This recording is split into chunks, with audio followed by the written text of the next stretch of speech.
महानगरपालिकेचे आयुक्त डॉक्टर सचिन उंबासे यांनी संपूर्ण रस्ते आणि कचऱ्याची पाहणी केली असून रस्त्यावर कचरा टाकणाऱ्यांवर आता कारवाईचा बडगा उचलला जाणार असल्याचे सुद्धा आदेश त्यांनी निर्गमित केले।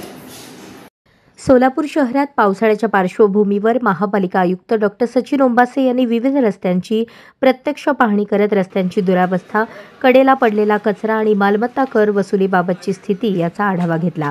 महापालिकेचे आयुक्त डॉक्टर सचिन उंबासे यांनी रामलाल चौक ते सरस्वती चौक, शुभ्रा आर्ट गॅलरी ते पोलीस कल्याण केंद्र, लिंक रोड, नवी वेस्ट पोलीस चौकी ते VIP रोड, पांझरापोळ चौक ते निराळे वस्ती, शेटे वस्ती तसेच निराळे वस्तीचे अँबॅसिडर हॉटेल यासह प्रमुख रस्त्यांची पाहणी केली। या पाहणी दरम्यान महापालिका आयुक्त डॉक्टर उंबासे यांनी शहरातील विविध भागांमध्ये प्रत्यक्ष भेट देत दुकान, हॉस्पिटल व घरगुती मिळकतींच्या मिळकत कराची तपासणी केली। त्यांनी रस्त्याच्या दोन्ही बाजूला असलेल्या बांधकामांची पाहणी करून मिळकत कर नोंदणीची पडताळणी केली। या पाहणी दरम्यान काही ठिकाणी चुकीच्या प्रकारे कर वर्गीकरण झाल्याचे आढळले, त्यामुळे संबंधित अधिकाऱ्यांना अशा मिळकतींची पुन्हा नोंद घेऊन योग्य कर लावण्याचे निर्देश आयुक्तांनी दिले।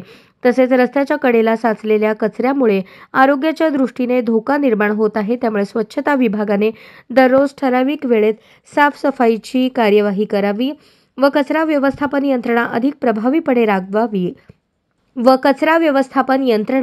प्रभावीपणे राबवावी असे आदेश दिले। या दौऱ्यात महापालिकेचे अतिरिक्त आयुक्त संदीप कारंजे, उपायुक्त आशिष लोकरे, नगर अभियंता सारिका अकुलवार, सह अभियंता प्रकाश दिवाणजी, विभागीय अधिकारी प्रकाश सावंत तसेच विविध विभाग प्रमुख, आरोग्य निरीक्षक, संबंधित अधिकारी उपस्थित होते।